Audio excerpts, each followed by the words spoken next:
Praise God, mga igsoon.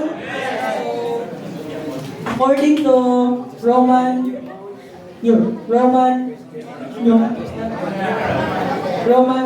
numerical number 5, according sa ani kay seeing and liberating on the students as a cluster.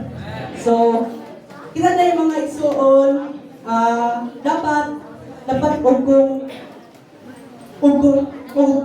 magsangyaw ta sa pulong sa Ginoo, so dapat lahat ay dako nga kalipay sa tong kasing-kasing. So kanang pagpangulong mga igsoon is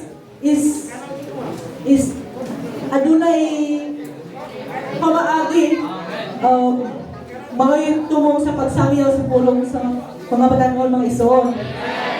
Bisan kinsa og diin dapit na kita mga igsoon, kanunay kita magbuhat sa mga sa ato ang role bilang Kristohanon mga igsoon. So, praise God. Salamat sa Ginoo nga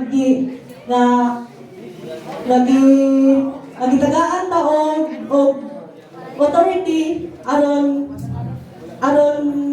ipadayon ang nasugdan sa ato ang buhay nga Diyos o ma-encourage na to ang mga igsoon na wala pa nagbalik sa Ginoo. Amen.